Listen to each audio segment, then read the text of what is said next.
Well, exactly. I mean, and this is the thing that really strikes me. You talk about the hoaxes. This is a paper that was used to launder every sort of deep state conspiracy about Trump. This was the paper that was used to push through the Steele dossier, which was full of all of those hoaxes and lies about the Trump in an attempt to interfere with an election. I mean, once you've got a newspaper trying to be a player in an election, it's all over, isn't it?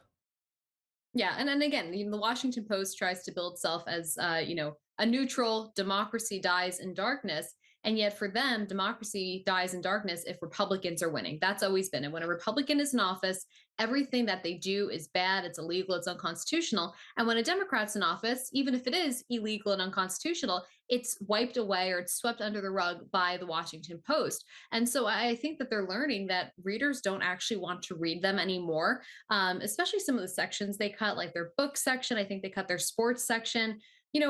Sports, put that aside, right? People are tired of being told that men can play in girls' sports. Washington Post has peddled that kind of fantasy and delusion. They're also tired of hearing about racism in sports. They just want to watch sports play out. And again, you can go to Fox Sports, right? They don't talk about racism, they talk about what you're watching. So it's little things like that the Washington Post over the past few years could have changed. They never did. And now they're facing the repercussions. Absolutely right. Hey, speaking of media lefties, too, I want to talk about former failed CNN host with relevance deprivation disorder, Don Lemon. And President Trump has ripped into him over his claim that he was acting as a journalist when he followed a mob of anti-ICE protesters storming a church in Minneapolis. Have a look at what he had to say. One Trump hater in particular that just, I watched his performance. It was terrible. They try and use freedom of press and all this to get out of a criminal event. But that was a horrible thing to witness. And meanwhile, we've had others on the left saying that, oh, no, no, no, no, this church, showing the church and what was going on in this church was like showing what was going on in the death camps in Nazi Germany. I mean, come on, Brianna, the left, they've lost it on this one, haven't they? Don Lemon is an embarrassment of a journalist, let alone a man. I mean, take it at just the face value. Men are supposed to protect women and children. And Don Lemon went into this Christian church to harass and terrorize young children. So not only did he fail as a journalist, he failed just in his basic manhood. As for his journalistic, look, being a journalist is not a get out of jail free card. I cannot go and commit a crime and say, but I'm a journalist. I was just testing this out because I'm going to write an entire report on how to actually rob someone successfully. No, you don't get to do those things. And according to the indictment, he blocked one of the, I think it was the exit ways. That's not what a journalist does. He was also harassing the pastor. The pastor said, look, these are people who are trying to worship. And Don Lemon says, well, they have, freedom of the press. Well, there's also freedom of religion, and he violated that.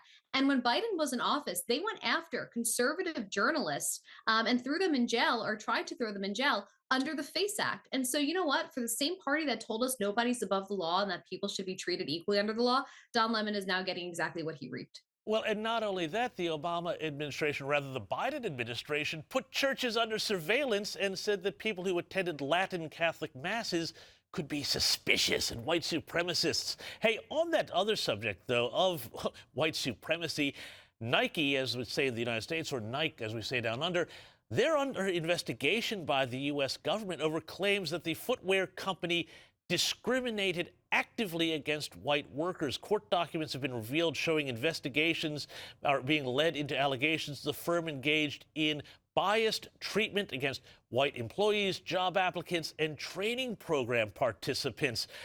Tell me about this.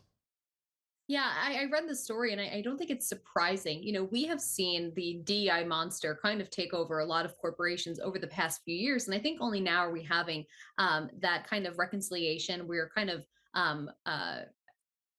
orienting ourselves to say, this was ridiculous. We were justifying discrimination against, in particular, white men to remedy what others claim was happening, even though there was not necessarily any proof to say that there was widespread discrimination, right? And I think it's good that Nike will be held accountable, as every corporation should, because everybody should focus on merit-based applicants. If you are picking someone because they check a box with their race, their gender, their sexuality, that's problematic because one, it doesn't mean that they're qualified to do the job.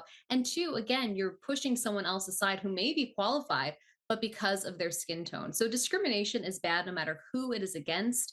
And everybody should take a stand, Black, white, Asian, whatever you are, against any kind of discrimination, including hiring practices. Here, here, and very well said. Finally, Brianna, before I let you go, it's the Super Bowl this weekend. I hope everyone's going to get their hot wings out and all that sort of fun stuff. But our old friend Bad Bunny, I mentioned him earlier in the show, and I don't know where they get these names, but he has been announced as the halftime show. Now, we've talked a lot about politics and sport here.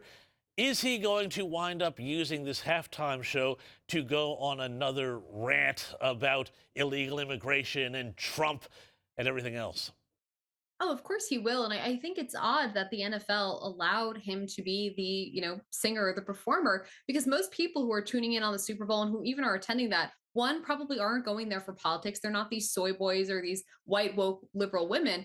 They're probably young dudes who care about sports and politics. And we also know, or not politics, but we do know that young dudes who do care about sports also tend to lean Republican. We saw in the 2024 election, 18 to 29-year-old young men shifted 29 points to the right. We know older men tend to be conservative. So the demographic that will likely be watching and attending the Super Bowl is not the same demographic that would enjoy Bad Bunny. At least that's what I would assume. Brianna Lyman, so well said. And yes, if only the king could come back and give us some of that wisdom today. Brianna Lyman from the Federalist.com.